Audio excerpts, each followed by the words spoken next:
Dedebar. Kayak orang India lu. Anjing filter ya, Bang? Enggak filter. Ntar ini kena copyright, kena nah, kita gak ngincar ini, gak ngincar AdSense. Kita ngincar ini. Ngincar apa? Ngincar video aja. Ini pengikut setia, bukan? Pengikut setia. Mar, lo itu mahasiswa filsafat S1. Ceritain S1 lo gimana? Di mana? S1 gua di UIN Jakarta, filsafat Islam. Nah, masuk tahun 2013, keluar 2019. Tapi wisudanya 2020. 7 tahun berarti ya? Iya. Ngambil skripsi apa? Penelitian? Al-Farabi. Apa? Emanasinya Al-Farabi sama Ar-Razi. Oh, yang jadi buku itu ya? Ini di buku Tuhan yang berpikir. Tuhan yang berpikir. Bisa dicek di Gramedia atau di Shopee juga ada. Nah, S2 atau di mana? Di Russian. Oh, ini bocah S2-nya di Rusia sekarang. Di Rusia itu di daerah mana? Kalau di Indonesia itu kan Indonesia luas ya. Iya. Banyak banyak kota, Banyak kabupaten. provinsi. Rusia lebih luas. Ah, ibu kota Rusia di mana? Moskow. Moskow itu anggap Jakarta. Anggap Jakarta. Ah.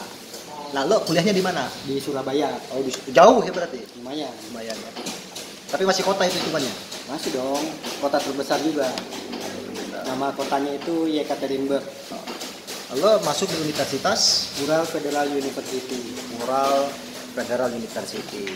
Fakultas Fakultas Filsafat, Filosofi. Jurusan Sovremenaya Filosofia. itu bahasa Rusia apa bahasa Italia? Bisa dong. Ceritain Filsafat modern. gimana bisa masuk ke Ural Federal University? Karena itu kali yang tersedia ya waktu itu ya. Ah. Jadi gue ngikut dua beasiswa tuh bang. Satu beasiswa ke Rusia, satu ke Iran. Ke Iran tuh kemana itu? Tes gue di ini apa namanya kampus yang di sini. Ikut tes. Akhirnya lo udah ke Rusia lah ya. Akhirnya lebih di situ juga lolos tahap pertama. Ya. Tapi di Rusia langsung lolos ya udah gue pilih itu dong, pilih Rusia. Terus. Tesnya itu online. Tesnya online. Pakai bahasa Rusia dikit-dikit. Ya gue taunya cuma memperkenalkan diri dong pakai bahasa Rusia. Gimana memperkenalkan diri pakai bahasa Rusia? Dari nama, umur, asal. Nah, itu aja. Здравствуйте. Меня зовут Dedimar. Я приехал из Индонезии. Сейчас я учился в Rusia. Oh, gak paham gua ya. Jadi intinya lo 1 tahun bahasa tuh. 1 tahun bahasa. Udah lancar sekarang bahasa Rusia. Kalau untuk ngomong merakyat gitu, ngomong-ngomong biasa ya bisa. Tapi kalau bahasa akademiknya belum lancar. Jadi kalau ditanya sama dosen suka pura-pura ngelek gitu. Maaf Bu, jaringan di Indonesia memang kayak gini. Gimana tuh ngomongnya gimana? Gimana ngomongnya? Kadang pakai bahasa Inggris juga. Bahasa Inggris. Intinya ya gue memanfaatkan itulah. Dia taunya Indonesia terbelakang bang. Gitu.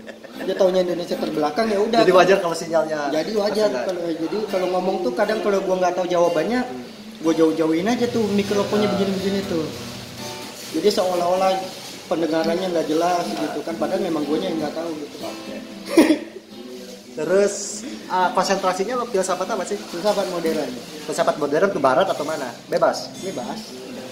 Kontemporer lah ya. Orientasi lo? Metafisika biasa. Metafisika. Masih perihal metafisika. Masih ngomongin ada. Ngomongin ada. Nah katanya kemarin kan rame tuh Lutfi Syahukani, bahkan gue bikin reaction-nya juga kan, komentator terhadap. Lo baca gak sih tulisannya? Lupa. Lutfi Syahukani yang tentang filsafat, tentang kebangkitan filsafat. Intinya dia bilang begini bahwa fakultas filsafat itu udah bangkrut. Jadi udah gak penting lagi loh gitu kira-kira. Iya. Nah menurut lo gimana sih filsafat itu? Karena dia ngelihat filsafat dari sudut pandang Indonesia mungkin. Bukan, ini tuh sains. Saya tuh gini apa namanya? Iya, dibanding dengan sains modern. Iya bang, ya pertama dia ngelihatnya dari sudut pandang Indonesia yang tidak memberi sistem untuk orang menjadi filsuf. Nggak ada kalau dibilang siapa filsuf yang diakui. Nggak ada. Ya, nggak ada. Beda kalau di Prancis, Beda kalau di Perancis, di Jerman. Itu yang pertama. Nah yang kedua, itu kan Lutfi Sokani kan ngambil kesimpulan dari perdebatannya Gunawan Muhammad sama pasukan Jogja waktu itu. Jadi Gunawan Muhammad ngebela filsafat, terus pasukan Jogja ngabisin dari sudut pandang sains sama filsafat. Memang sih betul, sains adalah satu-satunya keilmuan yang paling canggih untuk menjelaskan fenomena di luar diri manusia, terutama materi. Memang sains fakta dong, kayak gitu dong. Memang dia ilmu yang paling canggih di wilayah itu. Gitu. Tapi apakah itu berarti menjadikan sains atau fisikawan gitu seolah-olah menjadi raja di antara pengetahuan-pengetahuan yang lain? Kan enggak, kan enggak. Gitu. Kalau Queen, gue lagi nerjemahin punyanya Queen bang. Kalau dia bilang itu setiap ilmu itu punya komitmen ontologis. Gitu. Sains dengan metafisika materi, gitu. Pun dengan keilmuan yang lain kayak misalkan psikologi aja, itu kan mensyaratkan komitmen ontologis bahwa di dalam tubuh manusia terdapat jiwa. Gitu. Bukan hanya sebatas neuroscience kan gitu bang kira-kira. Itu yang pertama. Nah yang kedua bang, kalaupun dianggap sains ini bisa menjelaskan segala hal, ternyata enggak. Contohnya kesadaran. Gue kasih contoh, fenomenologi versus neuroscience misalkan. Loh, fenomenologi meskipun mengawang-awang gitu, meskipun bahasanya ya, istilah yang gampang itu. Pokoknya mengawang-awang gitu lah. Tanpa data-data abstrak lah ya. Abstrak fenomenologi itu. Tapi dia lebih banyak bisa berbicara tentang kesadaran dibanding neuroscience yang ajak gitu. Neuroscience kan penjelasan tentang otak saraf dan segala macam itu gitu. Kayak film-film Lucy dan sebagainya, Transcendent dan sebagainya itu kan neuroscience. Tapi meskipun ia secanggih itu, sampai sekarang dia nggak bisa membuktikan apa itu kesadaran gitu. Dia sampai sekarang pun dengan perangkatnya yang secanggih itu untuk mendefinisikan apa itu kesadaran, consciousness, neuroscience sampai kapanpun nggak mampu di wilayah itu. Tapi yang dituntut di salah satu paragraf yang dituntut oleh Lutfi misalkan bahwa para filosof tuh nggak bisa lo ngejelasin robot punya kesadaran atau enggak, robot punya kesadaran atau enggak itu kira-kira. Filosof-filosof tuh masih berkutik di pembahasan ontologinya Aristo, Plato, Ibnu Sina gitu kan, Al-Farabi gitu. Itu ngapain sih lo belajar gitu kira-kira? Nah menurut lo gimana deh? Ya kan itu juga bisa dibalikan ke fisikawan bang. Fisikawan pun pada akhirnya pun nggak bisa menjelaskan apa yang dituntut ke wilayah filsafat itu kan. Ya sains sendiri pun belum sampai ke tahap itu hingga pada akhirnya. Bahkan bang, yang menarik dari filsafat adalah Lutfi bisa ngomong seperti itu pun, itu pendekatan filsafat loh. Iya, karena dia bukan saintis. Karena dia bukan saintis. Artinya dia mengagung-agungkan saintis, science gitu kira-kira. Sembari. Tapi dia nggak melakukan penelitian apapun kan? Iya. Ya? Dia meneliti robot nggak? Gitu kan? Meneliti saraf juga, kan begitu kan? Iya. Dia mengagungkan science sembari nginjek filsafat, terus dia berdiri di science. Cuma dengan menggunakan pendekatan pembacaan filsafat. Iya dong, kan kayak gitu. Ya kayak ngapain lo masih ngebahas jiwa menurut Aristo, tapi dia ngejelasin tuh. Iya. Iya. Bahkan dia salah nyebut loh, jiwa dibagi 4 katanya. Ketawa dong. Anak filsafat ketawa dong kalau ngomong gitu ya. Iya dong. Jiwa menurut Aristo ada 4 katanya. Yang dijelaskan secara panjang lebar oleh Ibnu Sina. Anak filsafat ketawa dong itu. Iya dong. Bener gak sih? Tapi gue mencoba untuk itu dong. Satunya apa lagi bang? Ya satunya bingung gue juga. Kan begitu kan. Satunya apa? Satunya apa? Nih ditanyain tuh, iya Bang Lutfi. Gitu. Bang Lutfi satunya apa? Tapi gue husnudonnya itu dia lagi lupa, lagi typo, gitu. Lagi typo. Mudah-mudahan aja. Jadi dia mencoba mengkritik sesuatu yang dia gak paham, kalau benar gak paham gitu ya. Nggak paham, asli nggak paham. Semoga aja typo. Tapi di Salihara dia waktu itu ngejelasin masalah Ibnu Sina. Nah, gue juga ketawa sih sebenarnya. Oh gitu ya. Oh begitu. Kan ada kan lo kalau di ini kan beberapa tokoh ngobrol di Salihara kan gitu kan. Iya. Dan Lutfi itu kalau nggak salah kebagian Ibnu Sina sama Ibnu Rus kalau nggak salah. Dan dia tuh dipandang sebagai orang yang paham banget di wilayah filsafat Islam. Oh. Tapi gue pas waktu dengerin ya, oh ya gitulah. Kayaknya harus diundang. diundang. Gue kan bikin reaction kemarin, sejam lah gue tuh pagi-pagi. Dan gue hahehe aja, sembari ada husnudon. Kayaknya dia kalau suuzonnya gue bang. Oh lo suuzon, pendekatannya suudon. Kalau gue kan husnudon. Tadi di awal husnudon dulu dong. Sekarang suuzon. Kayaknya dia ke bawah-bawah sama fenomena yang lagi booming di luar bang. Gitu. Apa soal matinya filsafat yang dibunuh sama hal yang dia lahirkan sendiri kan sains. Ya sains sebagai gitu.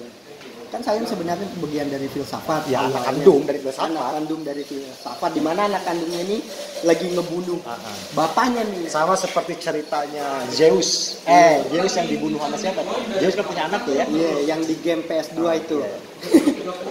terus ceritanya gimana? Nah, itu kan memang lagi ramenya di luar. Tapi pendekatan orang keren bang. Kalau misalkan Carlina Supeli yang ngomong begitu. Gue sepakat. Okay. Kalau Carlina. Oke dong. Kalau Carlina gue sepakat. Oh dia saintis yang berbicara filosofis. Dia saintis. Ini dia teolog yang berbicara sains gitu. Kira-kira kan seperti itu. Mungkin kalau seandainya dia bilang bahwa idealisme sudah mati, itu mungkin. Hingga pada akhirnya dia berpihak di wilayah empirisme, realisme. Gitu. Pada akhirnya kan perdebatan filsafat yang paling panjang itu antara realis dan non realis gitu, bicara mengenai apakah rokok ini yang ada di depan gua betul-betul ada apa tidak. Itu realis, sementara yang bilang bahwa itu merupakan pengaruh-pengaruh diri manusia itu sendiri, yaitu non realis. Kalau seandainya Lutfi berpihak di wilayah realis, gitu, itu masih bisa dipahami bang. Realis yang pada akhirnya menghasilkan sains, itu masih oke lah. Gitu. Gue realis nih. Ini kan enggak. Ya, itu proposisi yang agak kurang itu di situ kurang. Tapi intinya lo gak baca kayaknya ya statusnya dia. Kalau lo baca sih ketawa itu, bakal ketawa. Bakal ya lucu-lucuan lah gitu kira-kira. Meskipun banyak orang yang menganggap bahwa ini serius gitu ya. Padahal kan gue reactionnya itu reaction ketawa. Gue baca tulisannya sebelumnya yang dia ikut-ikutan sama Gunawan Muhammad. Iya yang rame-rame itu waktu itu kan jadi buku kan waktu itu kan. Gue baca kalau yang itu. Ya kalau Gunawan Muhammad. Tapi kan, memang di situ kan kelihatan kecondongan si Lutfi Asyokani ini bang. Akhirnya gue ingin bilang begini bahwa cara pandang dia itu mencoba untuk mengagung-agungkan sains gitu kan, sembari ingin autokritik terhadap filsafat yang udah mati, udah bangkrut gitu ya, stagnan gitu kira-kira. Tapi maksud gue tuh, lo udah ngelakuin apa? Nah, kan begitu kan? Lo udah ngelakuin apa? Kan begitu kan? Kalau cara pandang lo tuh, kalau Carlina Supeli udah jelas gitu kira-kira saintis yang memiliki pandangan filosofis gitu ya. Bahkan ngomongin masalah kebebasan dan kehendak Tuhan kan keren dia kan? Keren. Kan ada kan? Keren itu seri Carlina Supeli itu. Itu kalau di motor gua dengerin itu baru di motor itu demen banget tuh Carlina Supeli. Artinya maksud gua tuh kan dia mencoba untuk konfrontatif yang padahal maksud gua tuh saintis aja gak segitunya gitu cara pandangnya terhadap filsafat. Iya. Benar gak sih? Iya. Saintis tuh gak sejauh itu cara pandangnya. Kok lo yang begitu ya? Kok lo yang bukan saintis? Atau lo kok awalnya dari biasanya filsafat? Kemudian lo bertemu dengan makhluk baru gitu kira-kira kan? Di sana enggak, di sini enggak. Gitu. Pun ada yang kayak begitu bang. Carlina Supeli itu nyebutnya genit aja. Iya. Puber lagi puber. Iya. Lagi puber. kegenitan itu pun dia bilangnya beberapa fisikawan, misalkan kan dia ngomongin kebebasan dan kehendak Tuhan kan dia di waktu itu. Terus si Kardinal Supeli itu bilang bahwa Tuhan itu bukan wilayahnya fisikawan sebenarnya. Pun kalau ada yang masuk ke wilayah itu genit aja. Ya. Gitu. Itu kan masuk ke wilayah filsafat maksudnya. Ama termasuk dia bilang, ya kan ada di beberapa status saya itu, lo tuh masih ngomongin masalah manusia yang punya kesadaran, punya jiwa dan sebagainya. Sains modern udah membuktikan bahwa manusia sekelas dengan kera gitu dan sebagainya ya, dengan amfibi, bahwa dia statusnya. Maksud gue tuh begini, kalau gue ya cara pikir ya di filsafat kan emang manusia dikategorikan hewan gitu kira-kira. Iya, kan begitu kan. Ya. Cuma diferensialnya gimana? Kan begitu. Artinya maksud gue tuh kok ini Lutfi nggak belajar logika pertama itu masalah definisi, atau dia belajar logika tapi udah lupa. Itu gue tambahkan lagi bang. Gimana? Pun di sains pun memberikan diferensia antara si manusia dengan monyet. Betul. Ada kingdomnya gitu kan. Iya. Gen bisa di mana kan begitu. Dia kayaknya ke bawah-bawah tren ini kayaknya bang. Siapa namanya?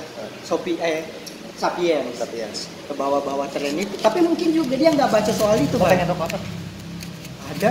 Enggak, pengen rokok apa? Samsu aja. Rokok Ibar, rokok gua Marlboro putih sama rokok lu. Terus pun kayaknya dia nggak baca itu bang. Karena kalau dia misalkan konsisten di wilayah itu, dia bakalan bilang kayak yang dibilang sama si Yuval itu gitu, bahwa manusia ini punya sesuatu yang unik gitu loh. Kalau manusia zaman dulu gitu, dia bilangnya manusia zaman dulu itu manusia purba itu memang masih lah ibaratnya itu secara diferensial yang substansial itu masih oke lah gitu. Bahkan dia nggak lebih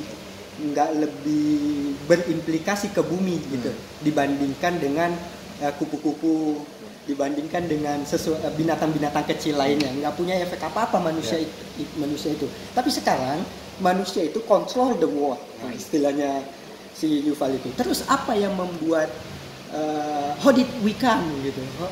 Bagaimana gitu manusia yang sebelumnya nggak punya efek apa-apa itu bisa menjadi the rule of the world gitu, pengatur di dunia ini. Kesini akhirnya kan dia ujung-ujungnya meskipun pendekatannya sains, tapi kan spekulatifnya tetap pada wilayah filsafatnya kan. Masih Samsu cok. bukan. Gue Marlboro putih ya. Terus.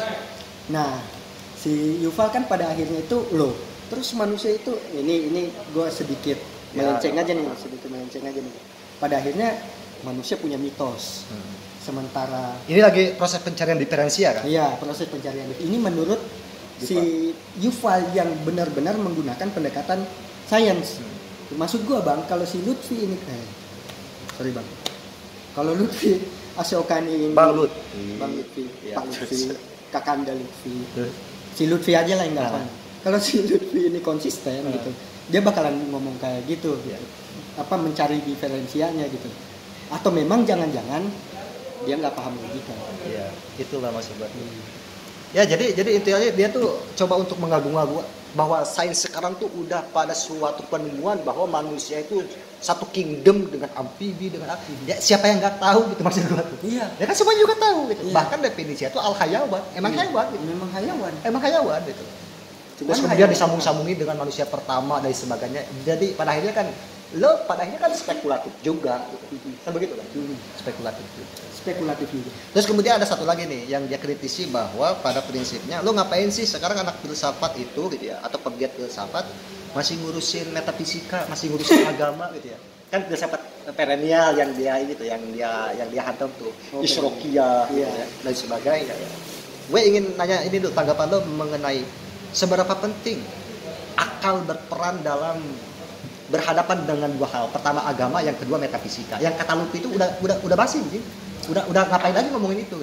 Gimana bang? Seberapa penting kita gitu ya, mengarahkan pikiran kita untuk berbicara tentang Tuhan di versi agama dengan yang beyond versi metafisika, jiwa gitu kira-kira kan, kemudian malaikat, ruh, kemudian sebab pertama gitu kan.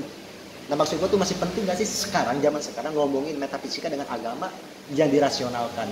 Ya tanpa itu kita nggak bisa menjelaskan apapun bang. Ya dong, tanpa pendekatan yang seperti itu gitu, meskipun misalkan terlihat misalkan ketika ngejelasin emanas itu kan terlalu ngawang-ngawang banget gitu, ngawang-ngawangnya gila-gilaan lah gitu. Ya tapi tanpa ilmu yang seperti itu kita nggak bisa menjelaskan apapun. Sementara kita butuh penjelasan. Kan kira-kira seperti itu bang. Dan kalaupun butuh penjelasan, misalkan kalaupun misalkan dia bilang semuanya sudah terjelaskan dalam sains, semuanya sudah di ya bahkan tadi sains nggak bisa ngejawab kesadaran gitu kira-kira. Iya, balik lagi ke situ ujung-ujungnya. Ya gue bisa bilang lagi, enggak kok, ada kok bahkan banyak hal kok yang nggak bisa yang sampai kapanpun nggak bakal bisa dijelaskan sama sains. Dan kita butuh jawaban itu, dan kita butuh penjelasan itu. Kemudian masih penting gak ngomongin metafisika? Lo kan spesialis metafisika nih. Tadi kan agama lah ya. Jadi maksud gue bahkan ngasih catatan begini. Orang beragama secara dogmatis, ikut-ikutan, kita gedek, kan begitu kan? Apalagi yang membabi buta gitu ya. Kan kita gedek kan? Gedek lah. Gitu. Ya, kemudian oke lah, gue nggak membabi buta nih. Gue nggak taklid, gue nggak doktrinal gitu. Gue pakai akal gue nih untuk membahas agama. Sejauh mana agama bisa terjelaskan gitu, secara rasional. Masih dikritik sih. Gitu. Maksud gue tuh harus meninggalkan pembahasan agama. Apakah itu tuntutannya? Ya? Udah jangan ngomongin agama lagi gitu ya. Atau memang membahas agama melalui pendekatan sains gitu kira-kira kan? Gue nggak tahu apa keinginan dia. Cuma maksud gue tuh kita itu udah beragama tuh kita itu udah naik level lah gitu kira-kira. Ya. Ibaratnya nggak taklid lah. Nggak taklid. Gue pada akhirnya yang biarin sih. Adapun nanti kan metamorfosa kan gitu kan. Ada gradasi pemahaman. Nah yang kedua, lo sebagai metafisika, spesifikasinya studi lo di metafisika kan, ditanya diraguin tuh sama atau dicengin tuh sama Lutfi. Gitu. Lo ngapain masih ngomongin metafisika gitu kira-kira? Seberapa penting metafisika sekarang? Anjir. Kayaknya gue butuh berjam-jam nih sama Bang Lutfi nih. Harusnya nih. Oke. Metafisika itu bang, nggak cuman di zaman skolastik gitu. Kan yang terkenal hari ini seolah-olah kalau bicara metafisika, yang dia itu juga. Kayaknya nih dia juga sudut pandangnya bahasa Indonesia lagi nih. Buku-buku berbahasa Indonesia. Buku-buku berbahasa Indonesia itu rata-rata begitu bang. Stop sampai di Heidegger. Enggak, di Islam, Rush.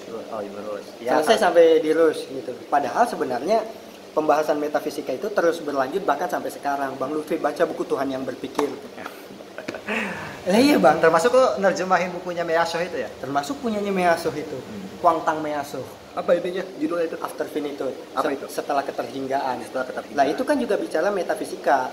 Metafisika tentang ada yang realis. Dia pihaknya realisme nih. Maksud gue kalau Bang Lutfi ini ada di posisi itu keren.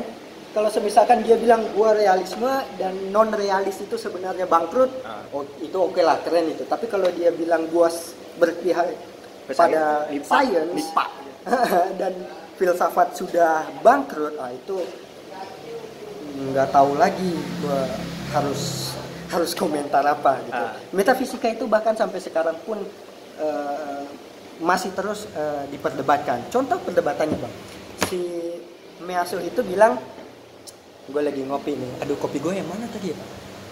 Lo ngopi di sini. Oh iya. Semoga bukan kopinya. Terus. Bu, ngopi bu. Udah pesen yang disari. Udah pesen yang disari. Itu lu anjing. Sama lu. Lanjut ngomongin metafisika sekarang gimana? Perkembangan metafisika di era kontemporer. Oke. Yang sedang dipertanyakan oleh si Bang Lutfi. Saya menyarankan Bang Lutfi untuk membaca bukunya Kuangtang Meyasoh. Kalau dia nggak bisa baca yang versi bahasa Inggris, sudah gue terjemahkan ke versi bahasa Indonesia. Sombong betul ente ini. Judulnya Setelah Keterhinggaan. Udah terbit ya? Udah terbit. Basa-basi. Basa-basi. Meyasoh ini masih muda. Berarti lo gak perlu ngejelasin metafisika nih? dan masih hidup sampai sekarang. Lo gak perlu ngejelasin? Gue pengen sedikit aja. Apa? Oh, iya. Contoh yang masih berkembang hal ini yang tadi bang, realis dan non realis. Nah kata si Measuh, ini contoh sederhana aja isu-isu kontemporer mengenai metafisika gitu. Ini kopi. Gitu. Yeah. Jadi betulkah kopi ini ada pada dirinya, ansih pada dirinya gitu. Seandainya katanya dia nih, apakah kopi ini kan kopi kebetulan dingin nih bang, es gitu. Apakah ini es kopi merasakan dingin pada dirinya sendiri? Lo menanyakan bahwa kopi memiliki kesadaran apa enggak? Enggak di situ bang. Dinginnya di kopinya atau di tangan kitanya? Dinginnya di kopinya apa di kitanya? Ya. Gitu. Karena yang panas itu api atau tangan kita yang bersentuhan dengan api. Kan kira-kira seperti itu. Kalau panas itu ada di situasi api, kenapa ada fenomena orang nggak kepanasan dibakar kan begitu? Iya. Terus lu memang teolog bang ujung-ujungnya. Ya emang siapa yang bilang gue filosof itu cuma satu Preni doang yang udah mengakui gue filosof tuh. Selebihnya belum ada yang mengakui gue filosof. Berat dong untuk Naruto aja berat dong untuk diakui sebagai Hokage. Gue baru satu orang yang menyebut gue filosof muda. Preni. Anjay. Siapa itu bang? Lo searching orang hebat dari UI itu, psikolog UI. Oh psikolog. Iya. Oh yang kemarin tahu. Dia tuh yang pada intinya kan panas dari api bukan, kalau bahasanya Descartes itu bukan Dekur kan. bukan primer kualitas gitu, Ya. bukan kualitas primer tapi kualitas sekunder, cuman melekat gitu. bukan esensial tapi Bukan. aksidental. Bahasa filsafat Islamnya. Tapi kendalanya adalah kalau kemudian ini api atau ini kopi, atribut-atributnya itu dihilangkan semuanya, yang tersisa apa? Kan kira-kira seperti itu. Nah, metafisika hari ini itu masih di wilayah itu loh bang. Kalau sama Lutfi tuh ngomongin apa sih lu? Kalau digituin gimana kalau digituin? Ya baca bang. Oh baca. Artinya kan ini denial gak sih dia gitu maksudnya? Udah nggak mau dengerin bahasa-bahasa seperti itu. Aduh, gua nggak ngerti dah bang. Kalau udah di wilayah itu ya. Di wilayah itu udah nutup kan pada akhirnya kan. terserah dia lah. Terserah dia. Mungkin dia masih mau bicara, mungkin ya yang masih yang kayak dulu lah bang. Kayaknya dia apa? Islam lip itu kayaknya. Misalnya bukan dia sih. Ya, dia kan juga masuk di masuk itu ya. sih. Yang penting artinya dia sekarang bagus dong. Artinya dia coba kalau misalkan dia mengorbankan dirinya, berperan sebagai orang bodoh gitu dalam dunia filsafat dong gitu ya. Tapi memicu perdebatan filosofis. Kayak Itachi gitu kira-kira. Iya. Ya, kita kan nggak tahu kan? Iya. Abang kita yang satu ini mengorbankan dirinya. Gitu kan? Pura-pura gak tahu logika, pura-pura gak tahu jiwa versi Aristo gitu kan. Bener gak? Sebenarnya kalau dia pura-pura tidak tahu tapi mengorbankan dirinya Aha. demi ada perdebatan wacana iya, akademis. oke lah. Oke. Ya keren lah kayak gitu. Cuma kalau nggak begitu ya nggak keren gitu. Iya. Ya kalau kayak gitu kan ya Itachi. Nah, Itachi. meskipun orang nggak tahu Iya, kan gitu. katanya kan pada akhirnya kan Itachi itu melampaui Hokage karena Iya. cara pandangnya yang ini kan, Visioner. yang visioner gitu. Nah, itu Histodon. Itu Histodon. Pendapat Histodon. Suzunnya tolol. Jangan. Jangan. Suzon kan. Histodon. Astagfirullahaladzim. Oke, terus kemudian dia itu ngomongin masalah tadi kan udah peran, masih penting gak sih kita ngomongin jiwa gitu. Masih penting gak sih kita ngomongin agama, masih penting gak kita ngomongin masalah metafisika. Nah kemudian dia berlanjut pada dimensi ini, dimensi berujungnya itu di pembahasannya itu mengagung-agungkan sains, tapi sainsnya itu di biologi modern dia itu. Oh, tentang ya tadi kan tentang anatomi tubuh, tentang saraf, kemudian tentang DNA, DNA, RNA. Artinya maksud gua kan Ya kan memang buku-buku Gramedia sekarang gitu-gitu bang. Iya. udah gitu ya. Buku-buku Gramedia itu. Bahkan kalau di film itu jadi science fiction gitu. Iya. Buku-buku Gramedia kan kayak gitu tuh. Ya, sumber bacaannya kan. Cuma maksud gua tuh dan banyak orang juga yang nanggepin status dia itu dengan serius gitu. Bukan dengan candaan. Kalau kita kan canda-canda aja kan. Bercandanya. Ini bercanda aja bang. Cuma maksud gua tuh lo jangan, maksud gue tuh orang kan gini, harus bersyukur dong di Indonesia masih ada yang mau belajar filsafat gitu ya. Oh iya dong. Kan karena memang orang kan di barat itu ingin menuju ke abad modern. Abad modern kira-kira abad ke 15, 16, kemudian puncaknya di pencerahan abad ke-18 gitu ya. Gitu. Tapi kan tokoh-tokoh reformasi kan begitu kan? Kemudian tokoh-tokoh yang disebut sebagai apa? Renaissance yaitu yang menghidupkan kembali. Dia kan nggak ujug-ujug ngomongin sains modern loh. Kan begitu? Iya dong. Harus jelas dulu dia ngomongin fisikanya, ngekritisi dulu dan sebagainya. Ini ujug-ujug udah sih ngapain? Bagaimana itu sih? Maksud gue tuh Indonesia tuh baru ngomongin yang berapa dekade sih? Iya itu juga terjemahan belum seberapa. Iya. Kan begitu. Bener gak sih? Jadi maksud gue tuh pada akhirnya orang-orang kalau ada yang terinfluence dengan tulisan itu, pada akhirnya kan udah tahu sekarang stagnan, bener bangkrut gitu. Mending kalau terinfluence misalkan ya udah gue betul-betul jadi fisikawan aja lah. Oke lah, udah kayak gitu loh. Ya kan kita kan nggak lagi membanding-bandingkan mana ilmu yang lebih keren atau nggak keren kan gitu kira-kira bang.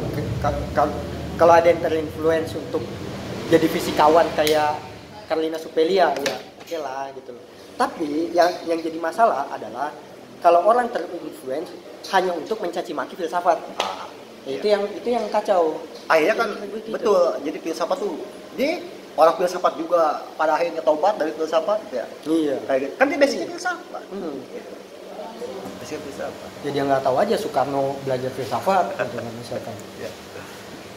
Ya sih intinya sih dia sekarang lagi membabi buta nyerang kayak ulama-ulama yang Sontoloyo ya kan dia ngangkat kemunduran Islam gara-gara ulama Sontoloyo di salah satu tulisan Facebooknya itu. Jadi ngehantam kiri kanan. Udah kayak peran Al-Ghazali. Jadi posisi epistemik dia di mana nih sebenarnya, Bang? Ya, intinya mungkin dia sekarang lagi cari viral. Oh, hantam kiri kanan Hantam aja kiri ya. kanan. Kayak Al-Ghazali dulu lah ya. Hantam batinia, hantam filsafat, hantam kalam gitu. Enggak, Al-Ghazali punya posisi epistemik yang jelas, Bang. Oh, beda nih. Ini nggak punya Basis epistemik ya. itu. Ya basisnya apa kan kira-kira begitu. Dia ngantem kiri kanan tapi basis dia nggak jelas gitu. Kalau Ghazali ya dia punya basis epistemik yang jelas. Ya. Kira-kira kan gitu. Tapi gue ngerasa gini. Gue tuh gak penting ini apa nanggepin gitu kira-kira. Kan intinya kan lo kalau nggak rasa sepakat dan ya udah sih biarin aja gitu. Tapi gatal juga gitu. Itu efek kali ya, efek ini ya. Efek dunia sekarang yang gampang komen. Semoga aja jadi buku, Bang. Bang Lutfi, kalau dijadiin buku, saya yang hajar lah, Bang. Ini, Bang. Kalau jadi buku ya keren lah, gitu loh. Ya sebego-begonya kan paling tidak buku. Jadi karya. Iya, bukan cuma status. Gitu. Jadi judulnya itu yang bangkrut di era kontemporer gitu kira-kira. Salah satunya. Tapi gitu, tadi maksud gua tuh tuntutan dia tuh terlalu berat gitu. Terlalu berat itu seorang filosof seorang yang di mahasiswa filsafat pada akhirnya harus paham tentang teori string. Ya paham kan kita juga tahu gitu kira-kira ya. Ya. Lo nggak ngomong gitu juga kita tahu meskipun kita di filsafat Islam. Gitu. Tapi pertama ya tadi kesalahan berpikirnya itu generalisasi. Dia selalu ya masa sih generalisasi. Tapi di tulisannya itu banyak generalisasi. Salah nggak sih generalisasi? Yang nggak salah juga. Benar, kalau metodologinya benar. Kan begitu kan? Iya. Sampling, ada sampling. Ini kasusnya di UGM, kan dia kan lagi dia kan klarifikasi ya. Iya, Yang iya. padahal maksud gua tuh, Bang kalau ngerasa bener jangan klarifikasi sih. Pasca tulisan itu ada klarifikasinya tentang filsafat. Kemudian dia ngasih prolog lah bahwa tulisan sebelumnya viral. Banyak orang yang tidak sepakat ya kan? Karena di situ terjadi banyak generalisasi. Sebenarnya ini cerita pribadi saya tentang dosen di UGM katanya. Ini generalisasinya dari satu kasus. Oh iya, satu kasus. Kemudian dia kesimpulannya Iya. fakultas filsafat di mana-mana mengalami kebangkrutan. Secara silogisme kacau. Ya kacau gitu. Bukan silogisme, sorry, induksi. Induksi, ya kan kita belajar induksi lah dari siapa sih Strauss ya. Sebenarnya nggak kacau, tapi probabilitasnya 0, sekian. Iya. Ya kan kita kalau di logika kan ada istiqro itu kira-kira ya. Ada istiqro itu kan induktif gitu. Induktif jelas samplingnya. Ya populasi seberapa, samplingnya berapa persen kan begitu kan. Ini mah itu juga kebenarannya probabilitas. Probabilitas. Gitu. Nah ini kasus di UGM dia cerita. Dan kesimpulannya filsafat bangkrut. Ya. Aduh. Gue sebenarnya nantang ke dia. Nantang itu begini. Ya udah tugas abang gitu untuk membuktikan pernyataan ini benar. Kan pernyataan itu benar atau salah kan begitu aja. Kalau ngerasa benar ya buktiin. Ya. Kalau misalkan pengen salah ya ngaku gitu. Tapi pengen ngaku bahwa kesalahannya terlalu banyak generalisasi. Gue mau komen sedikit di wilayah tadi bang, bahwa kayak filsuf itu harus tahu teori-teori apa tadi misal kayak di fisikawan lah relativitas dan segala macam itu. Pertama, gue membenarkan itu bang. Kalau posisi epistemiknya, posisi ontologisnya berada di wilayah realisme, karena memang realisme menjadikan kebenaran-kebenaran fisika sebagai patokan dasarnya bang. Gitu. Kayak Quantum Measure itu tadi dia ngomongin sebelum bicara mengenai metafisika ada, dia mulai dari kepurbaan bang. Ya. Pakai pendekatan fisika gitu loh. Dia bilang bahwa misalkan bumi ini usianya segini gitu loh. Sementara manusia baru ada di tahun sekian. Itu kan pendekatan dasar pendekatan fisika yang dia pakai sebagai patokan dasar dia bicara gitu loh. Hingga pada ujungnya dia ngomong bahwa materi itu betul-betul ada loh. Buktinya sebelum manusia ada aja materi sudah ada. Nggak mungkin materi merupakan hasil dari rangkaian ini pikiran manusia kan kira-kira begitu. Nah maksud gua membantah teorinya Plato yang itu mimesis gitu. Iya. Nah lagi-lagi yang ingin gue sampaikan itu betul kalau seandainya jika ada jikanya nih betul jika jika dan jika. Tapi itu salah karena kenapa itu salah? Kalau seorang itu posisinya di wilayah non realis, gitu. Lo nggak bisa dong dipaksa harus tahu teori-teori itu. Semua orang kan punya spesialisasi masing-masing. Lo tahu nggak? Dia di salah satu ujung tulisannya bilang begini. Ini ya, makanya gue agak sedikit kaget, tapi tanggapan gue tuh agak bercanda juga, tapi kaget jujur. Dia bilang begini. Biologi modern atau sains modern sudah menggugurkan atau udah menjawab kekeliruan filsafat dari, kalau nggak salah ya redaksinya itu dari Aristo dan Ibnu Sina atau filsafat klasik itu abad pertengahan itu. Ya maksud gua tuh yang ditemukannya satu misalkan yang dibantah banyak. Iya. Maksud gua tuh kok dia bisa cara berpikirnya seperti itu? Itu yang pertama bang. Yang kedua, sains sendiri pun membantah dirinya sendiri. Iya. Gitu loh. Jadi bukan cuman wilayah filsafat yang dia luruskan. Itu saya itu saling membantah saya itu. Iya. Justru kan inti daripada sains itu tidak ada kebenaran ajek. Iya. Gitu loh. Kan gitu. Dia terus berkembang gitu, berevolusi kalau bahasanya. Karena karakter lecture ada berubah. Iya. Kalau Thomas Kuhn the structure scientific of revolution itu tuh. Terus intinya dia bilang bahwa ruh daripada sains itu ada pada di mana tidak menganggap dirinya ajek benar. Nih, gue kasih tahu analogi cara berpikirnya itu begini. Ya, dia duduk nunggu penelitian orang, muncul penelitian dong, ya, dipublikasi, baca, oh teori A, teori B, benar nih, ngebantah pemikirannya ini gitu kira-kira kan? Iya. Enak banget loh, gitu kan? Iya. Cara pertama itu, yang kedua, Kasihan banget Ibnu Sina yang sudah nulis. tahu gak sih maksud gue? Salah satunya Ibnu Sina aja. Lah emang Ibnu Sina ngomongin jiwa doang, begitu kan?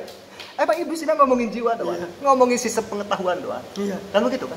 Ya sebelum Ibnu Sina ngomongin jiwa dia jadi dokter dulu, Iya. kan begitu kan? Dokter jiwa. Dia bicara optik, dia emang Ibnu Sina ngomongin jiwa nggak ngomongin otak juga gitu kan? Iya. Ada ngomongin otak gitu. Nah maksud gua tuh pada akhirnya generalisasi itu termasuk pada wilayah bahaya mas orang pemikir ujung-ujung bisa berkesimpulan seluruh pengetahuan abad modern, abad pertengahan runtuh dengan penemuan satu Gue penemuan. nggak tahu bang, banyak banget ini gue temuin tokoh-tokoh itu yang suka ngambil satu spesifikasi doang kepada filsuf-filsuf Muslim gitu loh. Bukan cuma Lutfi, Rocky Gerung misalkan, itu kan dia bilang bahwa pas gue debat nih kan, yang you bilang kan semuanya itu kata Rocky Gerung, itu kan bukan apa ya istilahnya, bukan teolog atau filsuf lah, intinya dia ngambil satu sudut pandang doang gitu loh, bahwa Al-Farabi dan kawan-kawan itu cuman filsuf gitu loh, bukan teolog dan lain sebagainya. Kan kalau kita baca bukunya, dia teolog juga, dia bahkan sufi juga, Iya, tasawuf, maksudnya ngebahas tasawuf juga, dia dirinya sufi apa bukan nggak tahu lah gitu, bahas sains juga gitu, banyak yang dibahas kan, kira-kira begitu. Nah, buku-buku tuh banyak banget sih yang begitu bang. Jadi penggolongan itu jadi ajak gitu loh, bahwa Ibnu Sina itu ya udah filsuf gitu. Artinya memang nggak komprehensif cara bacanya kan. Makanya gue tuh kaget tuh ketika dia berkesimpulan semua teorinya runtuh gitu kan. Hanya, maksud gue tuh lo baca Ibnu Sina kitab apa doang gitu. Kalau lo bersumber dari Asyifa, entah itu terjemahan atau apa, termasuk kata Ibnu Sina gitu, bahwa ya elah Asyifa mah pengantar itu bagi orang awam, gitu kira-kira kan. Dan maksud gue tuh begini, tadi bahwa Ibnu Sina itu sebelum ngomongin metafisika, kelar logikanya, kelar fisikanya. Iya. Bahwa konon fiktif, kan gitu kan. Ya kalau misalkan konon fiktif enggak didasarkan atas cara berpikir Ibnu Sina yang komprehensif, enggak mungkin dipakai di barat selama 5 abad. Iya dong. Kan begitu. Iya dong. Pun kalau mau dibilang sains hari ini merupakan hasil dari sentuhan dari konon fiktif gitu, misalkan kedokteran hari ini merupakan sentuhan dari situ, ya ada. Ya, Gitu loh. Kan gitu kira-kira bang. sangat ada. Sangat ada. Cuma lebih komprehensif sekarang. Iya, cuma lebih canggih. Sistematisasi lagi gitu kira-kira, dikembangkan. Artinya maksud gua tuh ini pada akhirnya kan di reasoningnya, ya, di cara berpikirnya yang keliru, mengkritisi secara membabi buta tanpa kalau tadi ada istilah basis epistemologinya. Iya. Cara pandang lo, kalau gua bukan di basis epistemologi, cara berpikir udah konslet. Kalau gue nyaraninnya Bang Lutfi mengaku diri sebagai realisme aja bang, Iya. cari aman, Aman. gitu loh, lebih keren lah. Terus kemudian ini Den, apa? Udahlah bang, jangan Lutfi lagi. Gue pakai judulnya nanti ini apa? Ini judulnya nanti ya. Filsafat bangku tanda tanya. Tanggapan mahasiswa Rusia terhadap pernyataan Lutfi Syaukani. Anjay. Kan gitu kan. Mahasiswa Rusia yang membawa. Menurut filosof Rusia. Clickbait itu. Ya, filosof Rusia gitu ya. Clickbait itu bang. Menurut filosof Rusia. Itu jadi istilahnya menyederhanakan permasalahan itu bukan generalisasi terhadap sesuatu termasuk pemikiran orang nggak diurai gitu ya, nggak diurai. Itu kan merupakan cara berpikir yang keliru kan. Bang, kalau gue sih udahlah jangan Lutfi bang, mending gue juga penasaran nih bang sama lu. Menurut lo ini Tema baru. masih bersangkutan, Kalau tema baru, video baru. masih bersangkutan. Apa? Apakah filsafat? Pertanyaannya tuh ini. Sampai kapan kira-kira filsafat itu dibutuhkan? Gitu. Atau pertanyaan yang sama, apakah filsafat akan betul-betul menjadi perlu gitu sampai adanya manusia itu ada? Pertama gini, pertanyaan itu jika digunakan dalam sains modern yang udah mengklasifikasi filsafat, begitu kan? Itu tentu bakal bias, ya. Bahkan pada akhirnya bakal meruntuhkan terhadap definisi filsafat itu sendiri. Pertama itu, bahwa filsafat harus, kan udah diklasifikasi sekarang kan, ontologi, epistemologi gitu kan. Dulu mana ada yang mikirin gituan? Iya. Kan begitu kan? Gitu. Nah maksudku kalau misalkan dibalikin lagi kepada nature-nya, ya, kepada habitatnya, ya, habitat filsafat, bahwa lo gak penting ngomong gitu.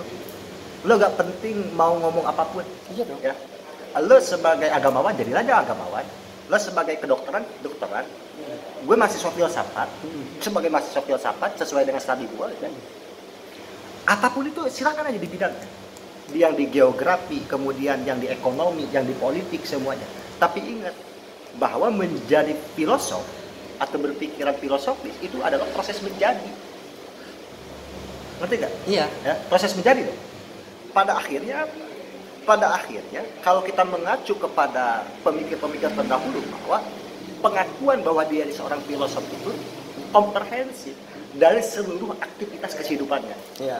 Kan soalnya begini Bang, memang lagi rame tuh soal matinya filsafat kan. Iya. Ya gue paham lah, Bang Lutfi mungkin salah satu ngambil rujukannya ke situ.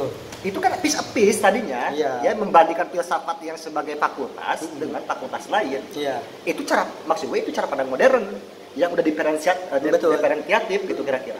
Tapi maksud gue tuh enggak itu filsafat. Jadi filsafat itu tukang dagang, ya. Ini tukang dagang doang, enggak sekolah loh dia. Itu pun Bang, yang di wilayah klasifikasi modern tadi masih ada wilayah filsafat yang belum diambil sepenuhnya sama ilmu-ilmu yang lain. Betul. Maksud gue tuh begini deh. Pada akhirnya filsafat itu apa? Kan begitu? Iya. Hah? Iya. Pada akhirnya filsafat itu apa? Filsafat itu pada akhir sesuatu hal, gitu ya.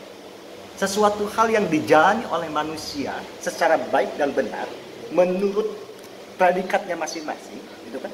Dan pada akhirnya itu menjadi apa? Memberikan efek pengaruh terhadap sesuatu hal yang terhadap lingkungannya, terhadap pemikiran-pemikiran selanjutnya. Iya. Dalam bidang apapun. Kebetulan sains. Kayak Ibnu Khaldun. Emang Ibnu Khaldun ngomongin masalah selain daripada asobiah, sejarah negara. Tapi karena pemikirannya itu komprehensif, memberikan pengaruh jadi teori, dia cukup mikir. Ibnu Sina dokter, fisikawan, ya, berpikir filosofis, ajeg lurus gitu kan. Iya. Maka Iya benar. Artinya maksud Makanya gua tuh- PhD kan dari situ tuh. iya, gak penting lo. Jadi lo berpikiran bahwa filsafat hidup di fakultas filsafat belum tentu. Iya. Kan bahasa Rocky Gerung jelas bahwa dekan filsafat itu bukan filosof, administrator gitu kira-kira kan. Pun rektor. Ini generalisasi ya. Iya. Sebagian, gue tegasin, sebagian, nggak seluruh. Takut nanti ini Pak Edwin ngambek. Butin Bang. Oh, Butin ya. Butin. Akhirnya gue tuh ingin bilang begini bahwa padahal kalau misalkan dia begitu dengan cara berpikirnya, gitu kan, ya gak bakalan ketemu. Ya filsafat bangkrut dalam pikiran yang cetek itu.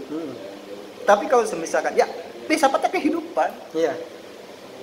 filsafat dimiliki oleh semua orang, enggak hanya yang berkelas, berpendidikan, enggak. Gue kalau harus balik lagi kembali ke dasar yang tadi Bang, untuk mendefinisikan apa itu filsafat, Puyan sendirilah. Tapi maksud gue Bang, kalaupun dia ingin mengklasifikasikan dengan cara pandang modern, itu kan awalnya filsafat yang luas, diambil sama sains, diambil sama psikologi, diambil sama sosiologi yang tadinya kan, diambil yang tersisa apa kan kira-kira gitu loh. Kalau nggak ada yang tersisa ya bangkrut kan begitu. Kira-kira. Gue ingin bilang begini, cara pandang begitu. Emang orang yang masuk fakultas sosiologi jadi sosiolog semuanya? Iya, kan cara Bang. berpikir begitu kan bisa dibantah. Iya benar. Pun maksud gua cara yang berpikir seperti itu pun yang menganggap yang tersisa ini udah nggak ada, gue ingin bilang masih banyak. Gue ingin bilang bahwa semuanya berpotensi untuk jadi filosof. Itu satu sisi. Iya. Gitu. Benar. Ya. Benar. Nggak hanya yang di fakultas itu, nggak hanya kuliah. Bahkan yang nggak kuliah juga kalau misalkan dia memberikan pengaruh gitu kan, menemukan sebuah teori kebijaksanaan dan itu memberikan efek jadi filosof. Artinya definisi filsafatnya Bang Lutfi Asyaukani memang Yang dia serang tuh pada akhirnya filsafat sekitar departemen. Iya. Dan maksud gua kalau administratif gagal banget. makanya kan ini cara berpikir dia keliru gitu loh kira-kira. Mencoba untuk mengidentifikasi fakultas filsafat meskipun tidak secara keseluruhan, tapi menyebut bahwa filsafat mati. Enggak dong, gitu. Bener gak, Sob? Iya dong. Ya? Yang diidentifikasi fakultas filsafat, Iya dong. yang disimpulkan filsafat. Gue jauh-jauh kuliah Kan begitu. filsafat loh, Bang. Masa mati sih? Masa bangkrut sih? Makanya kan maksud gua, apakah Carolina Supeli itu seorang astronom kan itu ya? Iya. Apakah filosof? Gue pastikan dia filosof. Jago emang. Ya. Kalau Karlina Supeli yang ngomong begitu ya. Dan Karlina Supeli nggak mempunyai pikiran seperti dia. Dan nggak pernah bakal menceritakan gitu ya. dan nggak bakal menghadirkan putusan yang demikian. Nggak bakal konfrontatif. Nggak bakal. Artinya memang justru itulah gitu yang gue bilang bahwa cara berpikirnya lagi konslet. Gitu. Entah karena faktor jadi Itachi, merangsang pemikiran perdebatan akademik di ruang publik gitu kira-kira kan, di public space. Jadi Itachi dong dia kan, mengorbankan dirinya untuk mencaci maki itu kan, demi menghidupkan bagi golongan para ini Iya. mahasiswa filsafat, ya kok begitu cara berpikirnya gitu. Atau memang tadi dia kehilangan arah, nggak diterima di filsafat ya gitu. Karena dia ngaku 20 tahun lah gue di filsafat gitu kira-kira kan, ngajar di para Madinah lah di mana kan gitu. Oh iya. Kayaknya dia pengen mengidentikan diri sebagaimana Ghazali memang tadi. Benernya itu nanti ujung-ujungnya dia ke tasawuf. Ini kata saya. Jadi ini mendirikan masjid taklim itu. Tarekat. Tapi bagus, gak apa-apa. Ya bagus. Cuma Mending itu salah satu jalan buat dia gitu loh, Bang. Yang lebih berkarismatik. Harusnya kan meragukan itu kan di awal-awal, bukan di ujungnya. Oh iya. Meragukan harusnya di awal-awal. Terus ini dia udah 20 baru ragu gitu kira-kira. Terus kayak Imam Asy'ariyah gitu. Gue tinggalkan Mu'tazilah gitu. Gue tinggalkan filsafat, gue masuk ke sini. Nah, dia tinggalkan filsafat, masuk ke sains juga enggak gitu kira-kira. Iya, tadi kan gue bilang posisi epistemiknya di mana gitu. Iya. Ya standing akademiknya di mana? Meskipun itu yang nggak penting juga sebenarnya. Gue ngerinya itu dia udah ngebela MIPA, pas masuk ke katakanlah ada komunitas MIPA di situ ya, biologi modern, dia masuk. Coba jelasin, dia jadi pendengar doang. Terus ngejelasin secara filosofis. Iya kan ujung-ujungnya dia cuma bisa begitu, dikasih rumus. Iya. Ya, paham rumus gak gitu kira-kira? Kan kira-kira begitu. Ya, gue coba kita analogikan. Dia caci maki filsafat. Kemudian orang-orang di kumpulan biologi modern gitu kan. Wah, ini keren nih, ngebela kita gitu kan. Kita undang. Iya. Ya, diundang. Kemudian dia gak bawa paper lagi kan gitu. Gak bawa paper penemuan. Kayak orang kan kalau pengen di Oxford itu kan orang India bisa bawa ini ya, bawa paper matematika gitu ya. Rumus baru gitu. Terus tiba-tiba ada yang nanya, "Bang, penjelasan E sama dengan MC kuadrat itu seperti apa?" Gue ngeri ketika dia masuk ke komunitas biologi modern, kemudian karena dia nggak paham bahasa-bahasa mereka, rumus-rumus itu kira-kira ya, kemudian dia udahlah gue ceramah filsafat aja gitu kan.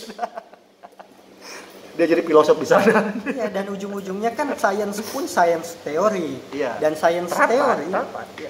Ya filsafat juga. Iya. Filsafat sains. Iya, filsafat saya. Filsafat alam. Itu tahapan pertama Ibu Sina kira-kira. Iya. Tahapan pertama Ibu Sina. Masih ingat tuh gue diskusinya. Al-Kindi. Ya, Al-Kindi. Emang Al-Kindi ujung-ujung ngomongin jiwa kan begitu. Iya.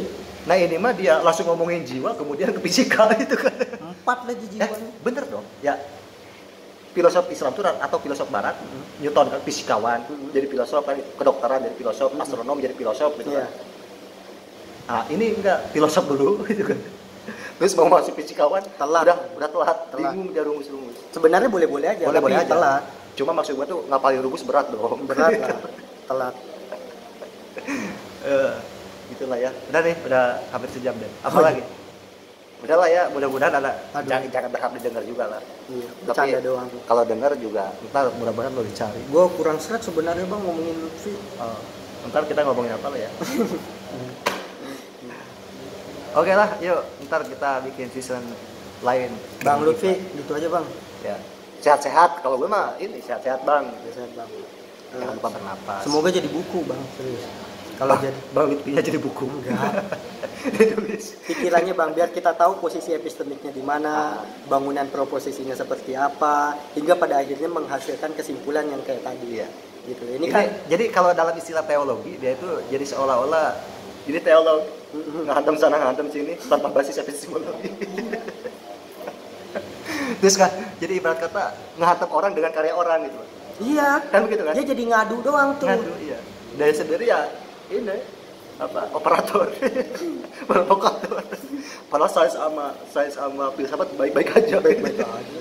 Baik-baik aja. Ya, Sains sama filsafat itu bahkan saling berdampingan. Gitu. Ya kalau dibilang misalkan apakah Einstein itu bukan filsuf? Kira-kira begitu Bang. Newton pun demikian. Loh, Newton itu tuh bahkan ngomongin alam itu landasan dasar. Kau balik lagi, ini kan mau ditutup. Oh iya. Ya udah deh. Kalau ngomongin Newton ya, yuk. Yuk.